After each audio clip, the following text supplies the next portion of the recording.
beneficiasse a comunidade, esqueceram os seus próprios interesses a favor de seu país, e muitos deles atravessaram a vida humana sob o mais severo anonimato.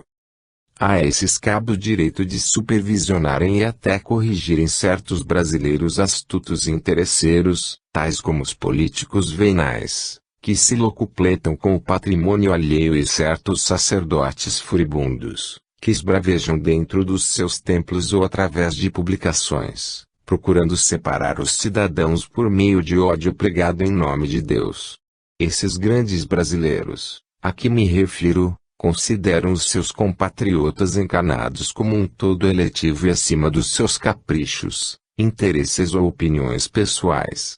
Eles podem participar da grande comunidade astral que dirige o Brasil, porque esta não diferencia indivíduos, classes ou posições políticas, mas só admite em seu seio os cidadãos brasileiros que, ao partirem da terra, já conduzam na alma a insígnia de cidadão do mundo.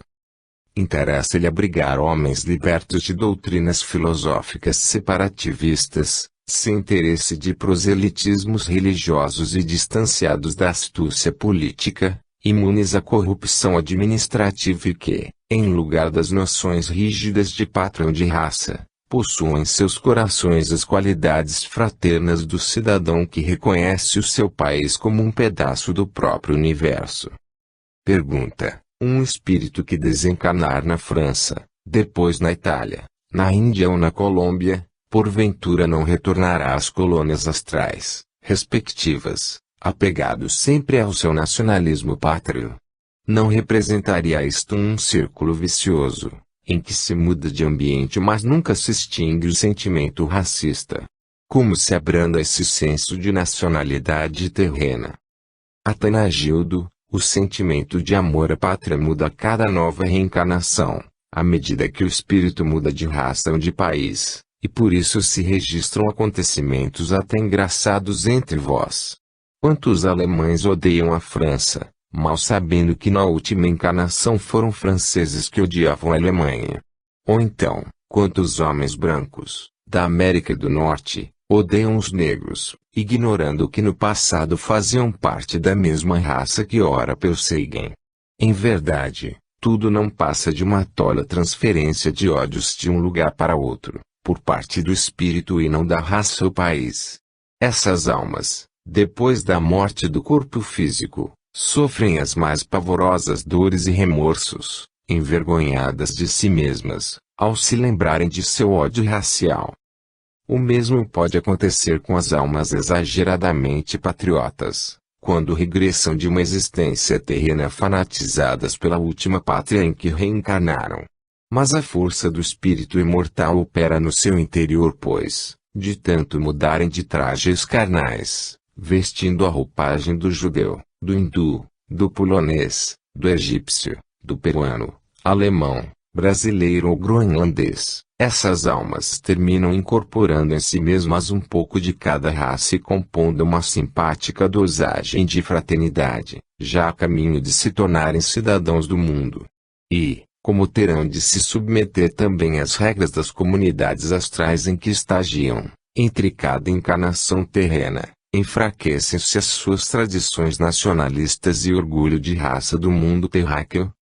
E, se assim não fora, resultaria que os desencarnados prosseguiriam aqui em seus conflitos emotivos de raça e de pátria, e certamente teríamos de enfrentar também os terríveis problemas das guerras, lutas e revoluções fratricidas com outros agrupamentos da nossa mesma morada espiritual. Pergunta: uma vez que na última encarnação fostes brasileiro e agora vos encontrais ainda numa metrópole habitada principalmente por brasileiros, não servirá isso de incentivo para que ainda mantenhais viva a vossa última nacionalidade? Atanagildo: acredito que não, por uma razão muito simples. Quando eu estava encarnado no Brasil, já cultuava sentimentos universalistas, pois, em virtude de meus estudos e meditações espirituais, já estava capacitado de que viver na Terra nada mais era do que um acidente na vida do espírito, sem força para prejudicar a sua identidade universal. A Terra significava para mim admirável alfaiataria, com o grave encargo de atender às encomendas de trajes carnais, que lhe faziam os espíritos necessitados de excursionar pela matéria. Não me interessava discutir os motivos dessas encarnações nesse ou em outro país, se bem me parecesse que alguns espíritos baixavam por mero turismo a paisagem física e outros atendiam à necessidade urgente de cura purgatorial, lavando-se no tanque das lágrimas e enxugando-se com a toalha do sofrimento.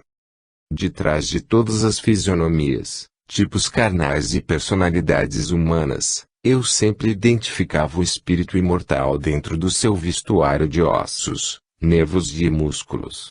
Para mim, ele era sempre um companheiro eterno que, pela janela carnal, viera participar das tricas do mundo terreno. Não me preocupava em inventariar as raças de acordo com seus costumes e tradições. Também não emprestava maior valor às criaturas oriundas de nações privilegiadas, assim como não subestimava aqueles que provinham de raças inferiores.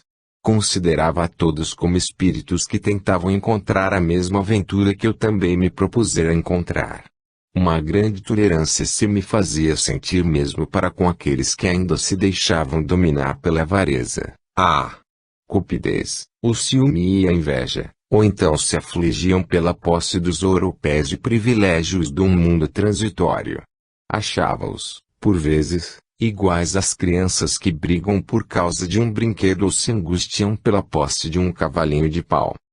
Mesmo diante do procedimento de Anastácio, que fora o meu credor hostil do passado, esforcei-me para não ser dominado pela expressão dramática e humilhante do acontecimento. Vi-o, às vezes, afastar-se de mim, após ter me afrontado publicamente e dado vazão ao seu ódio para comigo, mas meu coração, num ar de censura travessa, dizia-me que eu devia reconhecer naquele homem não um adversário indesejável, mas um irmão em espírito, com estrutice de pisar sobre a sua própria felicidade. Pergunta: não vos sentis, por vezes, dominado por certa nostalgia ao evocardes a vossa vida no Brasil, tal como acontece aos estrangeiros que são obrigados a se transferir para aqui, quando evocam o cenário, costumes e tradições da pátria distante? Atanagildo: se eu fosse tomado de nostalgia pelo fato de haver vivido no Brasil, muito maior nostalgia me perturbaria ao evocar a vida que passei em outros países onde me reencarnei maior número de vezes. Nesse caso, muito antes de evocar a vida no Brasil e tomar-me de nostalgia por isso, evocaria a cidadania de Marte, que é o planeta de origem de minha consciência individual e do qual fui exilado para a Terra.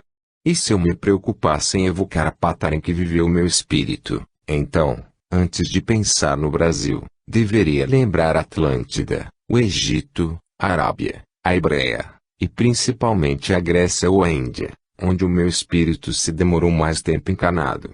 Eis a grande ilusão dos homens terrenos que, mal informados pelos seus sacerdotes, instrutores religiosos, filósofos puramente intelectivos, restringem a sua felicidade presente e futura na tentativa tola de traçar fronteiras sobre o solo de um mundo provisório, buscando separarem-se pela diferença acidental de cor, raça, pátria e religião. Na intimidade de minha alma, bastante fortalecida pela convivência com todas as raças, tanto vibra a paixão de viver do Atlante, como vibram a vontade do egípcio faraônico, a força indomável do árabe nômade, o misticismo do hindu contemplativo, a cautela do hebreu desconfiado ou a irreverência do grego atilado. E, por certo, também já palpita em mim algo da índole inquieta e brejeira dos brasileiros, entre os quais sofri o caldeamento psicológico de minha última encarnação aí na Terra. Pergunta: na metrópole do Grande Coração, só podem ingressar espíritos provindos exclusivamente do Brasil? Atanagildo: não estamos sitiados por fronteiras raciais ou segregamentos nacionalistas, peculiares aos países terrenos, e sim agrupados pela sintonia de certas qualidades espirituais, embora existam algumas diferenças pessoais ou intelectuais entre os seus componentes. O ingresso de desencarnados em nossa moradia astral não depende de que sejam propriamente brasileiros, mas sim de já serem filiados à mesma e possuírem o tom vibratório sideral exigido pelo ambiente ou, então, de determinação do alto, quando se trata de estágio de aclimatação, para futuras encarnações no Brasil. É certo que a metrópole do Grande Coração exerce suas atividades exclusivamente em relação a espíritos encarnados no Brasil, por cujo motivo necessita cultivar certos costumes brasileiros, para melhor êxito na acomodação emotiva de seus habitantes e ficar favorecido o intercâmbio espiritual com eles, devido à afinidade de pátria. Capítulo 13 – Colônias do Astral, Migrações.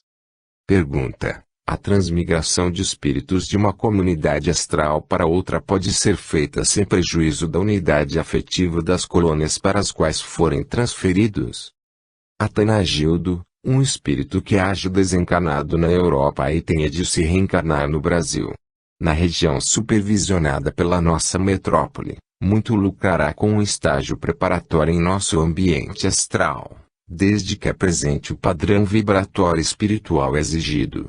Em sentido inverso, para o espírito de brasileiro que futuramente tenha de se encarnar na Europa, também haverá muita conveniência em que se submeta a um preparo na comunidade astral que dirige o país em que deverá renascer, a fim de melhor se ajustar às energias psíquicas do seu novo clima geográfico.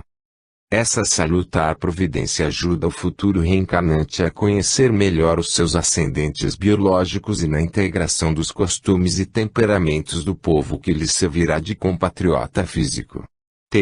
De senso comum que cada raça revela um condicionamento psicológico e um temperamento especial, desenvolvidos no passado. Notar que o alemão é de índole marcadamente científica, o francês mais afeito ao estudo especulativo da filosofia, o italiano profundamente ligado à arte lírica e o hindu essencialmente contemplativo. Essas características, que são produtos de experimentações milenárias e do magnetismo peculiar a cada ambiente, quando podem ser estudadas antecipadamente pelos futuros reencarnantes, reduzem bastante as prováveis e futuras perturbações psíquicas, que em alguns espíritos se traduzem pela misantropia, desencanto, melancolia e indiferença, assim como no saudosismo inexplicável quando certas almas se sentem completamente estranhas ao meio em que se encarnam pela primeira vez. Pergunta: podemos supor que possam ocorrer verdadeiras inadaptações nessas encarnações migratórias de uma raça para outra, a ponto de se enquadrarem no rol das enfermidades psíquicas? Atanagildo: alguns complexos freudianos têm suas origens nessas inadaptações por parte de espíritos que mudam para ambiente psíquico oposto à sua índole e condicionamento milenário. Não seria preciso vos recordar quão diferentes são o clima geográfico e o meio psicológico em que vive o hindu místico, se os comparardes aos de determinadas metrópoles ocidentais, com ar saturado de combustível mal cheiroso dos veículos e repletas de mil vicissitudes cotidianas, que torturam os homens e os tornam neuróticos, aflitos e turbulentos. A alma introspectiva, habituada à singela e tranquila filosofia da natureza, sente-se profundamente aturdida ao se encarnar no seio da vida tumultuosa e excessivamente mecanizada, que lhe exige toda espécie de fórmulas e regulamentos draconianos e a envolvem num círculo de atividades onde só predominam os interesses materiais e se descuida da glória do espírito imortal. Pergunta: através da experiência humana, temos verificado que a maioria dos imigrantes que atravessam o oceano e vêm residir em nosso país não só consegue se adaptar imediatamente ao meio brasileiro, como em breve se funde à comunidade que antes lhe era completamente estranha. Porventura, existe mais dificuldade quando se trata de migração espiritual? Atanagildo: convém que não generalizeis tudo aquilo que vos exponho, pois a lei, sem qualquer exceção à regra, só existe essencialmente no todo, que é Deus. É mais fácil vos adaptardes a um meio inóspito ou estranho quando estáis encarnado, porque os vossos principais meios de subsistência se resumem no pão, na veste, no abrigo. Resta apenas solucionar o problema sentimental, porque o saudosismo da pátria pode dificultar o completo reajustamento ao novo ambiente.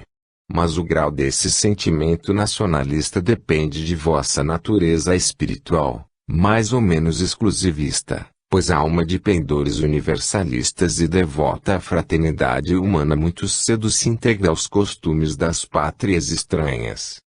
A migração física de um país para outro sempre oferece melhores probabilidades de adaptação aos encarnados, quer devido a certa semelhança entre os costumes e objetivos humanos, que são comuns entre todos os povos, quer porque o emigrado se reúne a outras almas compatriotas, que ainda cultuam determinadas tradições pátrias, que lhe aliviam a saudade da pátria distante. No entanto, o espírito, quando se encarna e muda de ambiente geográfico e de linhagem canal, com que se acostumara, enfrenta o grave problema de se adaptar a um novo corpo físico, que pode ser de ascendentes e tradições biopsíquicas bem opostas à sua costumeira índole espiritual. Embora ele conduza consigo a sua bagagem psíquica milenária, há de enfrentar um novo campo de forças específicas, com que ainda não está essencialmente habituado, assemelhando-se ao peixe que encontra sérias dificuldades quando é retirado do lago tranquilo e lançado ao leito do rio tumultuoso. Pergunta: poderíeis nos dar algum exemplo para melhor refletirmos sobre tais diferenças de natureza reencarnatória? Atanagildo, um espírito que, devido a ter cultuado muitas existências místicas, seja fundamentalmente contemplativo, sempre há de encontrar dificuldades de adaptação e ajuste a qualquer organismo que descenda de linhagem carnal turbulenta e natural de um clima psíquico e dinâmico como o do Ocidente. Na minha opinião particular, a linhagem carnal de cada família exala um odor psíquico particular, assim como, depois de retirado um frasco de perfume de uma sala, ainda ficam ali as emanações do mesmo, ou quando cessado o fogo da fornalha, ainda permanece ativo o calor do ambiente. A minha própria experiência revestiu-se de significativa dificuldade, quando me desliguei definitivamente das romagens reencarnatórias do Oriente para renascer nos organismos de carne do Ocidente. No primeiro caso, o clima oriental concorria para me predispor a uma procura de minha identidade eterna espiritual, num permanente influxo à minha sensibilidade intuitiva. No segundo, a atmosfera ocidental, sobrecarregada de exagerado cientificismo objetivo e desconfiada das coisas do espírito, além do mórbido sectarismo dos núcleos religiosos conservadores, impunha-me um campo de magnetismo opressivo e me fazia retrair a expansividade natural do passado. Pergunta: de onde provém o constante aumento da população da Terra? Atanagildo: em torno da Terra, no plano astral, ainda existe elevado número de espíritos candidatos à reencarnação, e que povoariam satisfatoriamente todo o globo terráqueo. À medida que se forem gerando novos corpos, eles também irão se ajustando às providências de seu renascimento. Acresce, também, que no espaço, se processa a migração de espíritos de um agrupamento astral para outro, assim como o incessante intercâmbio entre as comunidades desencarnadas de outros planetas. Capítulo 14. Colônias do Astral, sua influência sobre o progresso. Pergunta: qual seria um exemplo de que o atual trabalho de vossa metrópole poderá modificar futuramente o padrão de nossa vida material, já que aí viveis sistemas adiantados e levais a cabo realizações mais avançadas do que esquimais se esboçam na Terra? Atanagildo: acredito que, a exemplo do que já aconteceu na esfera da música, ser-vos-á demonstrado, mais uma vez, que no mundo astral podemos criar com bastante antecedência tudo aquilo que só muito tempo depois o vosso mundo descobre sob veemente entusiasmo científico. Só há pouco tempo aqui a ciência terrena reconheceu na música um recurso que tanto pode ser aplicado, com excelente êxito, na cura de certas enfermidades nervosas e mentais, assim como pode também se transformar em valioso estímulo para o trabalho. No entanto, Desde o século XVIII essa terapia já era empregada nas cidades astrais situadas próximas da Terra, as quais se serviam da melodia para ativar as energias do perispírito, e como recurso sedativo sobre os desencarnados vítimas de conturbação do psiquismo.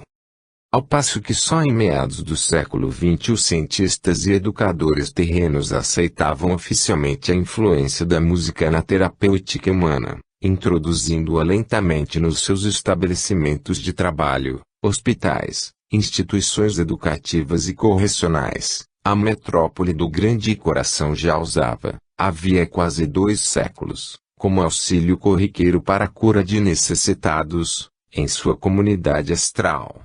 E, assim, o que tem sucedido na esfera da música também se sucede em outros campos de atividade espiritual, em que as comunidades do mundo invisível já se utilizam, com muita antecedência, de conquistas científicas e artísticas que mal se esboçam na Terra.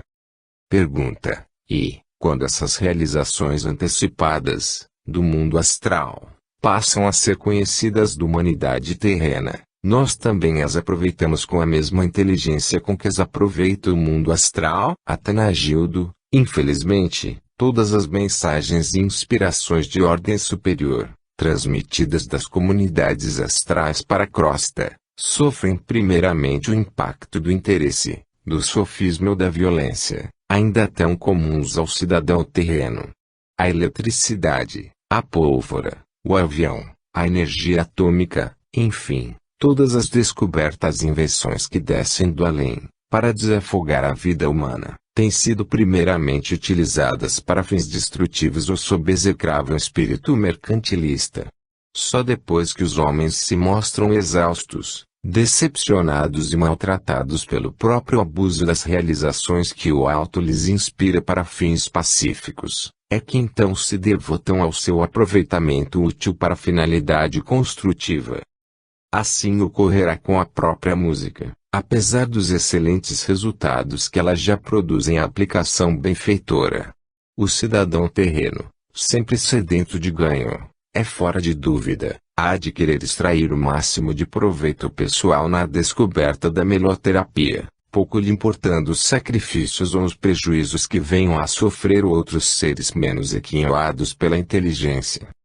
Pergunta: poderíeis nos dar um exemplo bem objetivo, desse espírito interesseiro do homem quanto àquilo que lhe inspiram do espaço?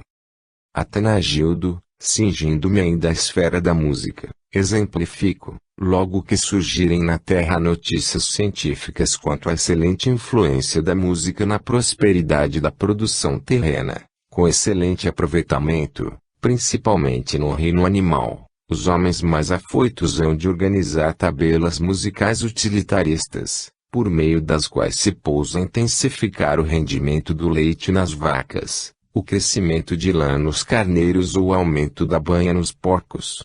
Sem dúvida, andarão à cata de ritmos e melodias que se ajustem a cada objetivo desejado. Acredito mesmo que muitos não tardarão em se servir do samba ou do frevo, bem brasileiros, para que as vacas produzam admirável manteiga durante a agitação do leite. Enquanto isso, os gansos serão criados sob incessante audição da Sinfonia Patética, de Tchaikovsky, a fim de se tornarem melancólicos e hipocondríacos, com o fígado normalmente desenvolvido para que melhor se possa preparar o famoso pâté de foie gras, enlatado, obtido graças a essa música tão mórbida e tão introspectiva. Quanto às demais aplicações de sentido utilitarista, não deveis guardar mais dúvidas. Inúmeros industriais, comerciantes e empreiteiros já não escondem o seu júbilo mercantilista afirmando que o efeito da música é notável, pois os homens produzem mais sob a influência das melodias psicologicamente ajustadas ao seu mister.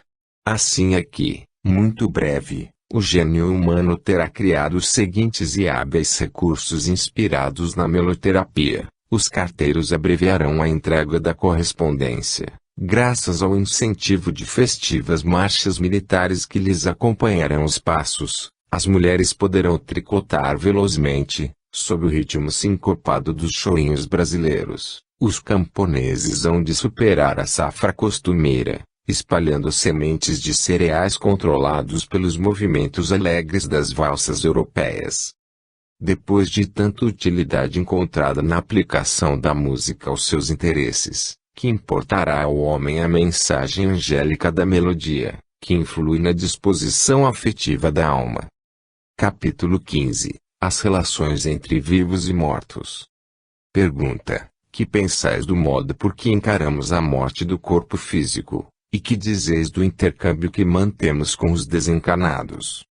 Atanagildo: na Terra ainda são muitos comuns os julgamentos extremistas com referência ao falecimento da criatura, assim como há uma grande confusão quanto à nossa verdadeira situação após a travessia do túmulo. Segundo ensinam os teólogos sentenciosos do catolicismo romano, a alma desencarnada ou deve obter uma excelente cadeira cativa no paraíso, ou então, se não sair do purgatório, há de se transformar em apetitoso assado no braseiro satânico do inferno. O protestantismo ainda é mais severo, afirmando que não há purgatório, a alma vai diretamente para o céu ou diretamente para o inferno, onde permanecerá por toda a eternidade. Não faltam, também, as correntes espiritualistas demasiadamente complexas, que extinguem o nosso aspecto humano e desorientam os estudiosos, quando apresentam o plano astral como um cenário povoado por automatos a viverem entre sombras e imagens virtuais. No entanto, embora sejam verídicas as situações aterradoras de muitos espíritos lançados nas trevas dos abismos dantescos, mas não eternamente, aqui no além vivemos de modo racional e rapidamente assimilável pelos desencarnados. Mas é certo que só usufruímos o resultado exato de nossas ações já concretizadas na intimidade de nossa própria alma, gozamos de alegrias e atrativos ou então passamos por vicissitudes e retificações dolorosas, conforme a boa ou má aplicação que na Terra tenhamos dado aos dons da vida espiritual. E por isso somos ainda criaturas acalentando sonhos ou topando com decepções, encontrando alegrias ou curtindo tristezas, mas profundamente humanas e distantes dos extremismos das opiniões que comumente se formulam sobre aqueles que morreram. Aliás, mesmo entre os espíritas, que formam ideia mais sensata a nosso respeito, ainda há os que nos recebem compungidamente, em suas sessões, entre suspiros e temores, convictos de que baixamos dos páramos celestiais ou, como dizem, dos pés de Deus, enquanto nos cobrem de graças sobre graças.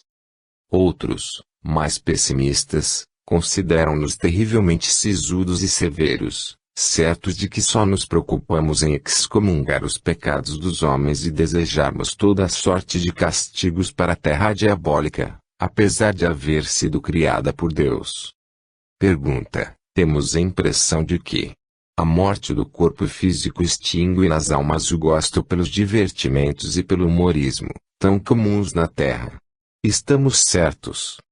Atanagildo: creio que a convicção da imortalidade do espírito e a certeza de que o futuro é abençoada oportunidade de recuperação espiritual seriam o bastante para que até as almas mais degradadas pudessem se rejubilar mesmo diante das maiores vicissitudes da vida.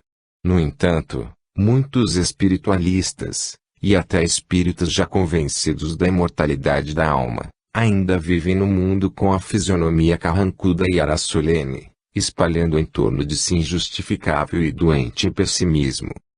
É que eles nos imaginam espíritos destituídos da graça comum e natural à vida prazenteira, crentes de que, devido ao fato de havermos perdido o esqueleto, estamos transformados em sábios apologéticos ou santos sentenciosos, cujos dignos pendores requerem um ambiente de sisudez. No entanto, que somos nós, os desencarnados? Apenas almas recém-vindas da Terra, que ainda conservam os últimos reflexos de suas vidas atribuladas e entremeadas de tristezas e alegrias, baixeza e sublimidade, loucura e sensatez, irascibilidade e ternura, pecado e santidade, inteligência e ignorância. Pergunta: quais as vossas sensações como desencarnado, comparando-as às emoções que tinhas no mundo físico? Atanagildo: Quereis saber como me sinto, neste momento, em relação no que sentia no mundo que ainda habitais, não é assim?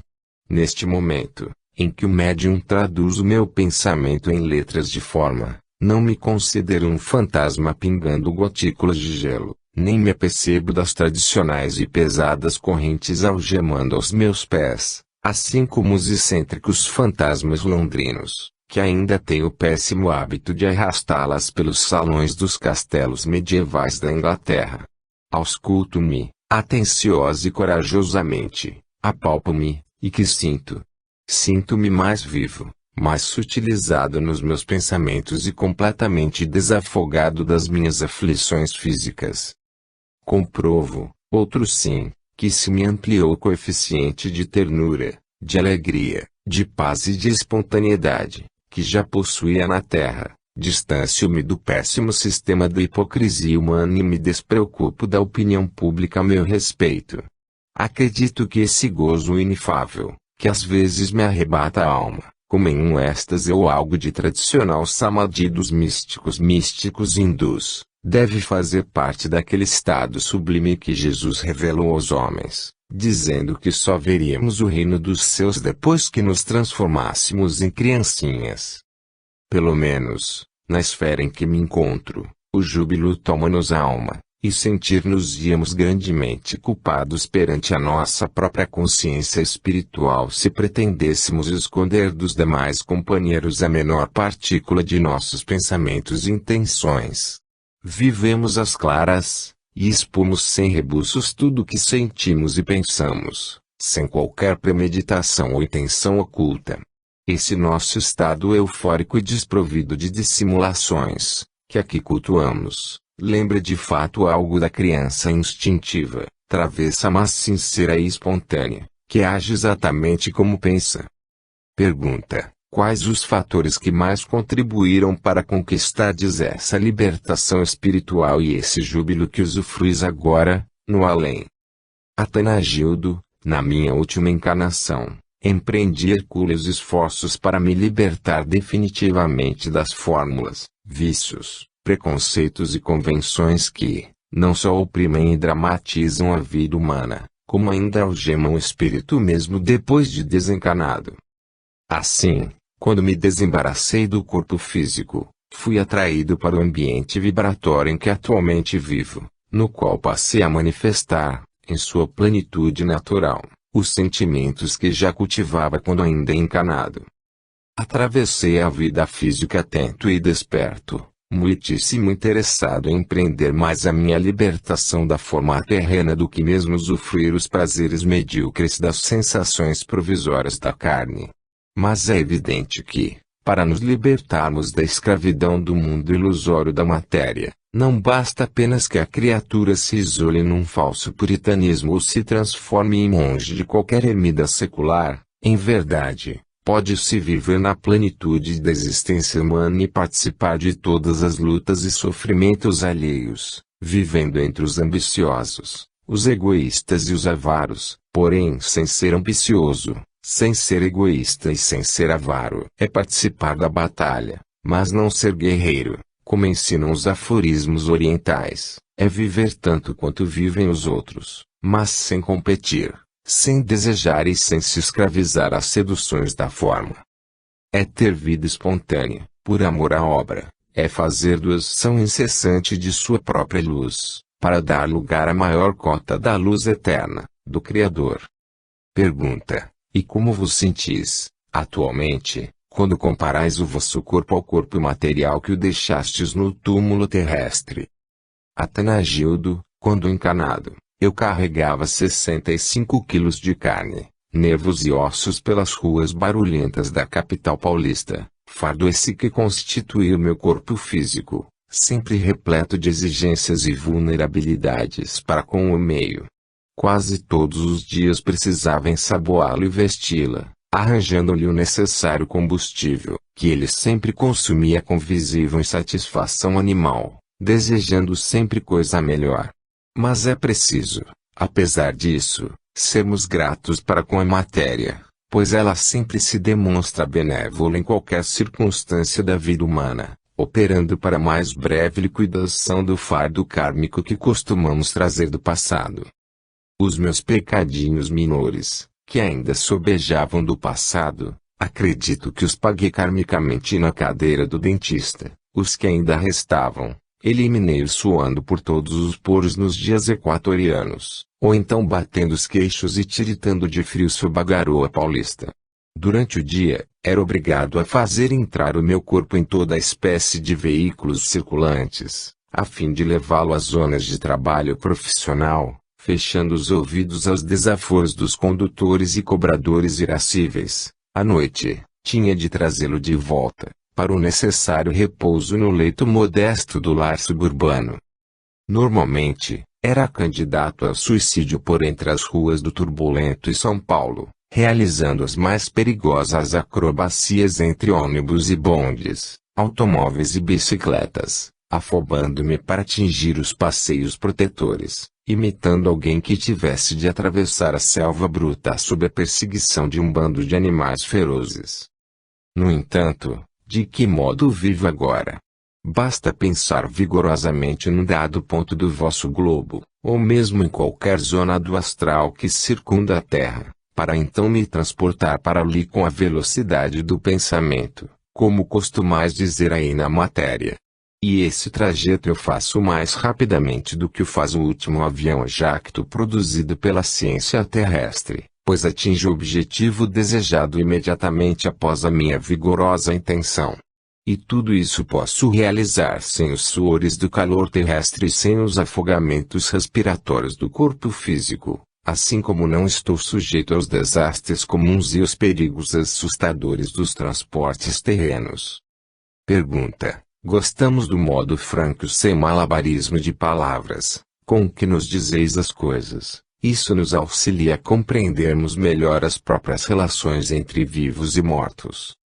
Atanagildo: é indubitável ser culpa ainda dos encarnados essa deficiência nas relações espirituais conosco, porquanto, de nossa parte, tudo temos feito para remover os obstáculos tradicionais no intercâmbio proveitoso com o nosso lado. Já tive ocasião de vos dizer que não somos fantasmas de amedrontar crianças, nem santos de olhares estáticos para as nuvens, para não estremecerem, aterrados, ao olharem o ambiente impuro do mundo material. É evidente que, se Deus vive imanente em tudo aquilo que criou, há de palpitar no próprio ambiente impuro da matéria, salvo se existe outro Deus, que eu não conheço. O desregramento e a impureza não passam de estágios evolutivos para a formação de consciência individual do espírito, ainda imaturo em suas faculdades racionais. Eis porque acho bem melhor evitardes tantas mesuras e pragmáticas nas vossas relações com o além-túmulo, eliminando-se a ideia de castas siderais, para nos prestarmos socorro mútuo, a favor de nossa felicidade futura. Pergunta: supomos que a crença na imortalidade da alma e a familiaridade das comunicações mediúnicas com os espíritos desencarnados têm contribuído bastante para a melhoria das relações entre vivos e mortos. Não é assim? Atanagildo: pelo que tenho observado do lado de cá, essas relações ainda parecem bem precárias e distantes da espontaneidade, compreensão e lógica tão desejadas pelos desencarnados sensatos.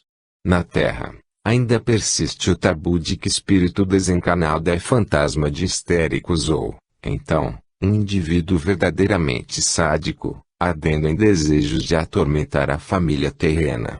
Tendo ouvido reclamações de bondosos velhinhos desencarnados, que lamentam o fato de, ao serem vistos ou percebidos pelos seus filhos ou netos encarnados, terem o desprazer de os ver botarem a boca ao mundo, clamando que lhes saiam de casa e voltem para suas sepulturas silenciosas.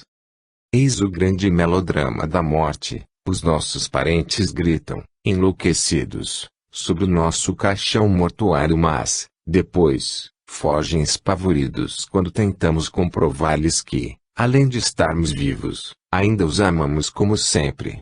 Jesus tinha muita razão, quando se queixava amargamente: vim para o que era meu, e os meus não me receberam. Capítulo 16. A desencarnação e seus aspectos críticos. Pergunta: no momento em que desencarnamos, aparecem junto de nós espíritos amigos ou de parentes, que nos amparam e nos assistem nessa hora aflitiva? Atanagildo: sem dúvida.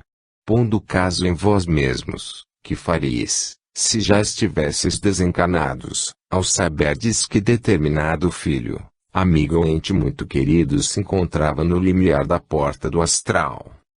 Quando aqui chegardes, haveis de notar como são muitos os tropeços e as dificuldades que se antepõem à maioria dos desencarnados, principalmente as perigosas ciladas e as influências maléficas que os espíritos diabólicos semeiam no caminho do além, e que ameaçam os recém-vindos da Terra.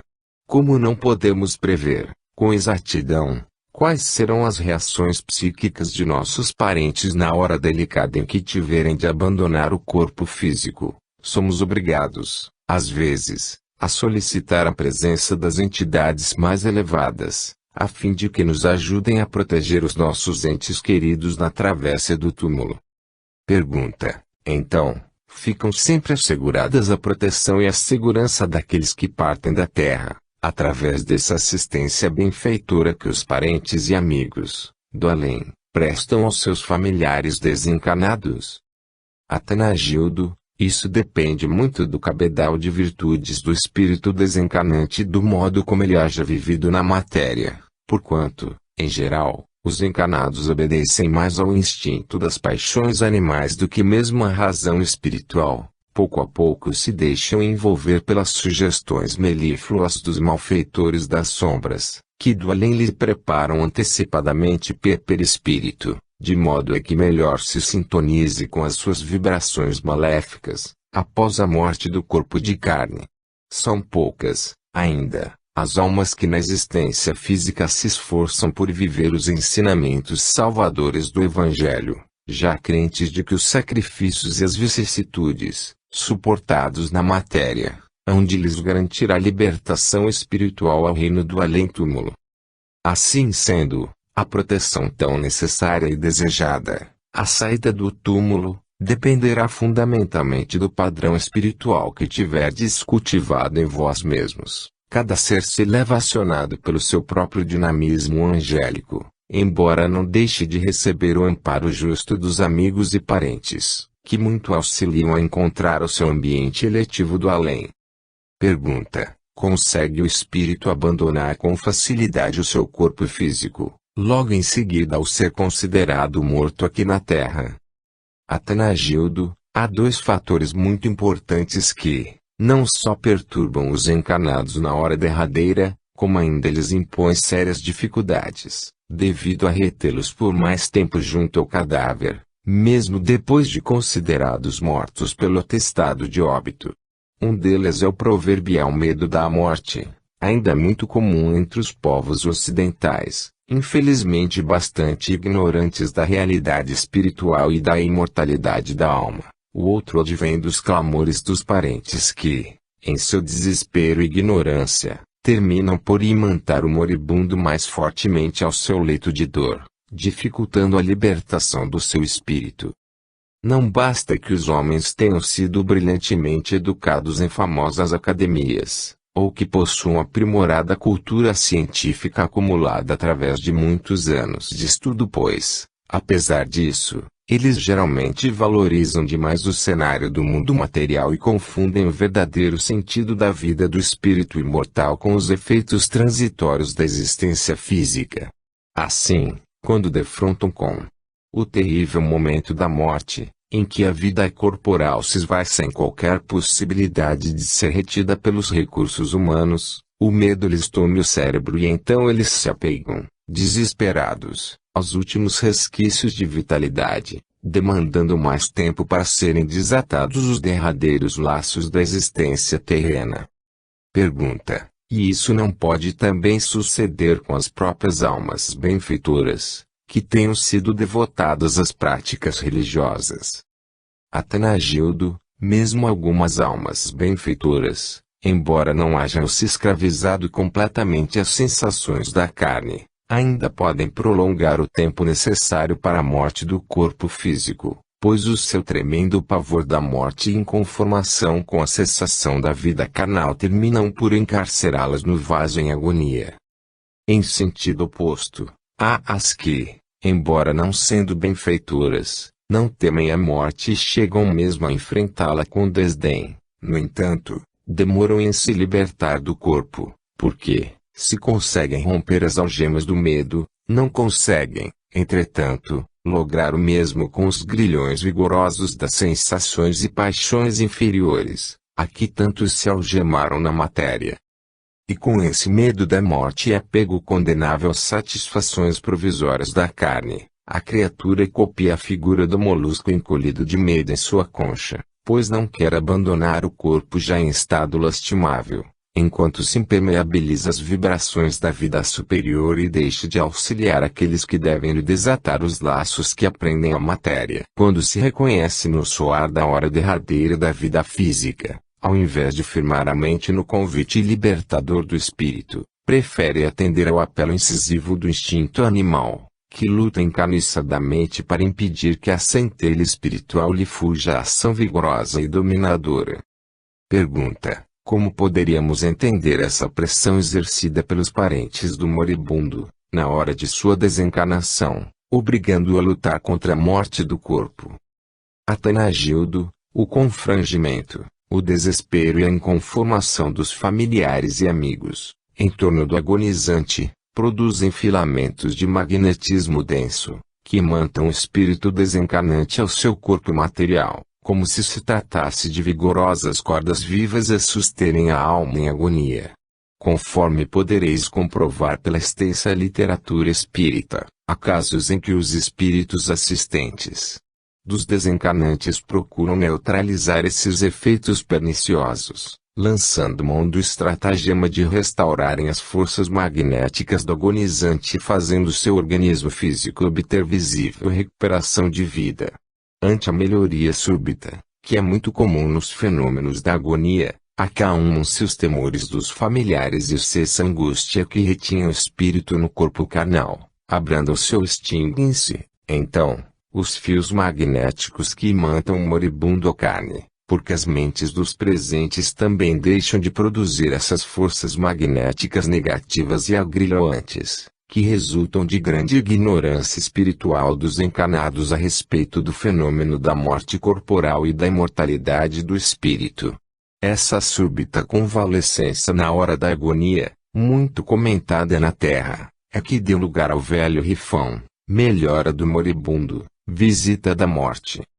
Pergunta: mas não é justo, então, que os parentes e amigos do enfermo se angustiem ante a partida definitiva daquele que lhes era tão caro ao coração?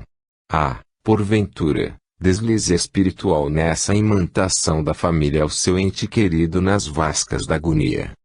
Atanagildo: tudo depende do modo como encaramos essas coisas da vida em comum, ou seja, do ponto de vista em que nos colocamos.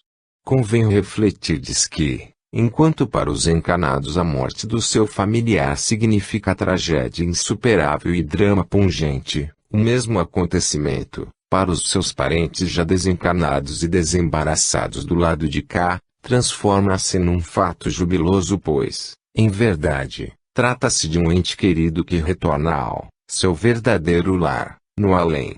Então, invertem-se os papéis, pois o confrangimento do mundo físico passa a ser motivo de alegrias no mundo astral. Enquanto os moradores do vosso orbe ignorarem a verdadeira finalidade da vida humana e a imortalidade do espírito, ainda hão de chorar inúmeras vezes, assim como já têm chorado em outras existências.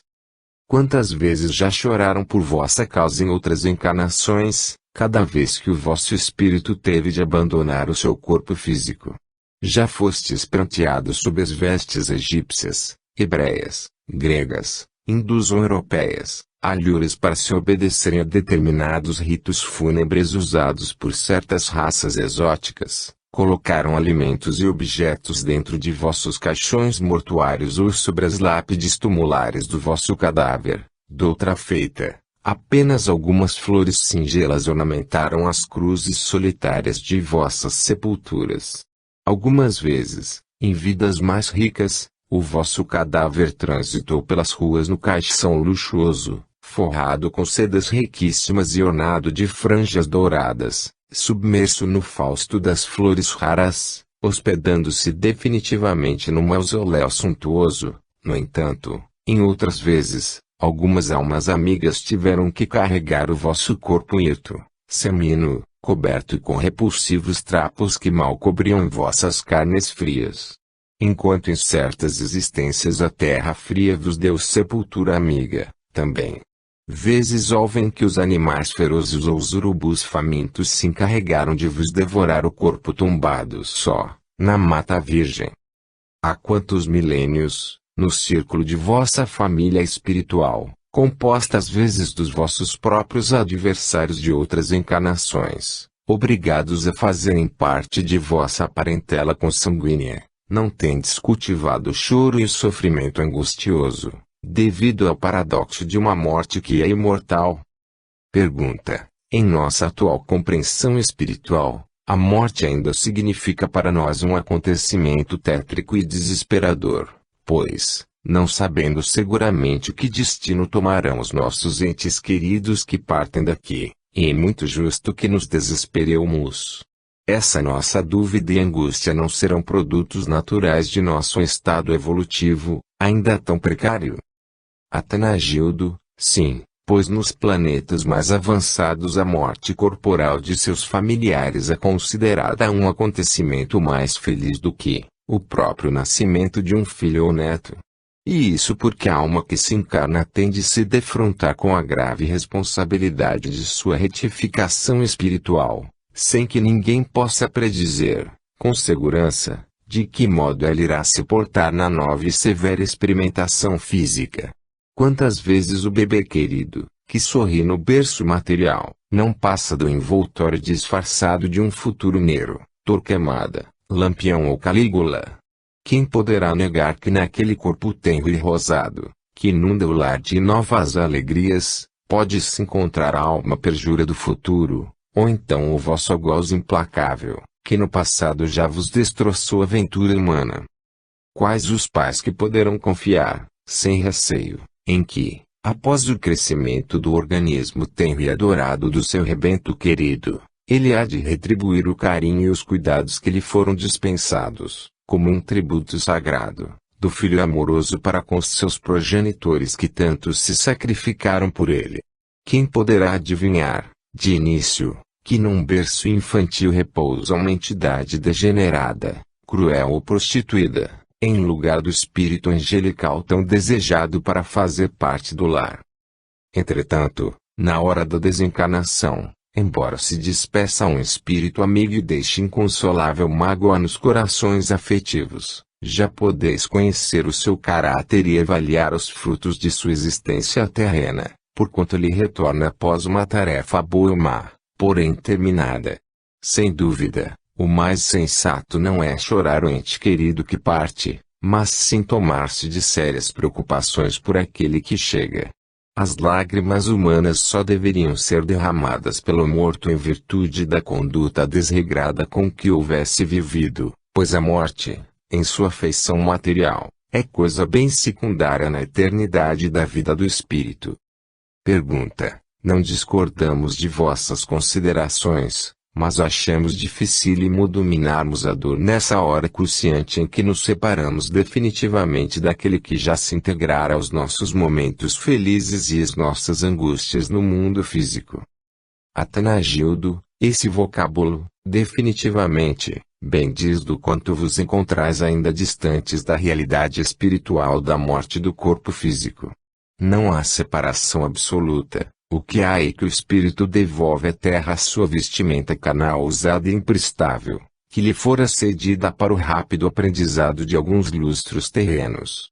É fora de dúvida que, apesar dos clamores, por maiores que sejam, dos familiares desesperados, é impossível reterdes o espírito desencarnante através desse violento recurso aflitivo. Pelo que me foi dado observar durante a minha própria desencarnação, os gritos, as angústias e os sofrimentos atrozes de meus parentes, debruçados sobre o meu corpo hirto, não puderam salvar-me da morte, nem conseguiram, sequer, aliviar-me da aflição da agonia. Em verdade, só serviram para agravar as minhas aflições desencarnatórias. Pergunta: sob qualquer hipótese, então, o desespero da parentela é sempre prejudicial ao espírito na hora da morte, não é assim? Atanagildo: é tão prejudicial ao desencarnante essa ligação afetiva, que se estabelece através dos laços do magnetismo confrangedor dos seus familiares, que, em certos casos, alguns espíritos de reconhecida estirpe espiritual chegam a combinar que algumas desencarnações se verifiquem durante o sono ou então longe da família, a fim de que os indivíduos possam morrer sossegados. Daí as grandes surpresas, de última hora, com os desenlaces súbitos à distância do lar, ou notados quando a família acorda, em que o desespero da parentela só eclode depois que o espírito já se encontra livre dos laços da vida física. Pergunta: porventura, quando verificarmos que um amigo ou parente já se encontra moribundo, devemos nos desinteressar de quaisquer providências para não retermos mais tempo entre nós? Devemos deixar o enfermo sem a intervenção socorrista da própria medicina terrena? Atanagildo: não há que censurar a continuação da intervenção médica, que providencia todos os recursos viáveis para salvar o moribundo, pois geralmente é ele mesmo quem mais deseja sobreviver. O que é censurável é o fato de nem sempre o melodrama da morte identifica um conteúdo emocional, sincero, para com o doente. Não raro, os parentes que demonstram mais aflição na tentativa de curar a moléstia incurável do seu familiar são os que mais o bombardeiam com raios de hostilidade durante a sua última chama de vida, mal podendo esconder a esperança de fazê-lo descer à tumba o mais depressa possível. Assim como alguns parentes e amigos emitem esses fios de magnetismo aflitivo, dificultando o desligamento definitivo do corpo, ao desencarnante, outros aqui lhe atiram setas envenenadas, embora suas faces estejam lavadas por lágrimas e seus gritos sejam os mais estridentes. O homem que possui vastos patrimônios materiais raramente consegue partir da terra sob o unânime sentimento de pesar e o choro sincero de sua parentela carnal. E os motivos são bem razoáveis para essa contradição, pois a família terrena é geralmente constituída por espíritos adversos, que mal se suportam sob as mesmas algemas consanguíneas. Daí, pois, justificarem-se as variadas atitudes mentais e os sentimentos divergentes que eclodem junto ao leito do moribundo, quando os seus patrimônios materiais podem acender os mais condenáveis desejos e cobiça entre os seus familiares, ao entreverem a divisão da herança. Pergunta: quereis dizer, também, que, independentemente de nossa intervenção, o doente pode salvar-se, se isso for determinado pelo alto? Não é assim. Atanagildo: desde que o moribundo deva continuar a sua existência terrena, e que o susto da morte lhe sirva de lição para que abandone certos desregramentos no mundo material, não tenhas dúvida, ele há de se salvar, mesmo que só por meio de um modesto chá de camomila.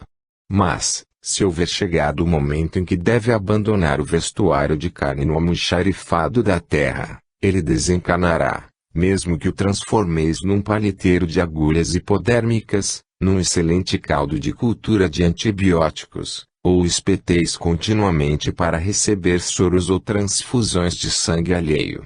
Embora o coloqueis numa tenda de oxigênio ou o façais engolir caroços de vitaminas concentradas, se lhe houver suado a hora kármica, há de deixar de respirar, malgrado a força da vossa fé e a esperança nas providências divinas. E isso porque a providência divina, que durante longos milênios disciplina e fiscaliza a consciência do ser, vem a ser a própria lei kármica, que nunca pode ser subestimada ou perturbada. Capítulo 17. Influências do velório sobre o espírito. Pergunta: há fundamento na afirmação de que o caráter das conversações mantidas durante o velório, por amigos ou visitantes do morto, pode influir favorável ou desfavoravelmente sobre o seu espírito? Atanagildo: após a minha desencarnação, O que já tive ocasião de vos contar, mesmo depois de já haver alcançado o repouso espiritual na metrópole do grande coração, ainda fui vítima das vibrações agressivas partidas dos comentários insidiosos que Anastácio emitia a meu respeito. Imaginai, agora, o terrível efeito de vossas palestras junto a um espírito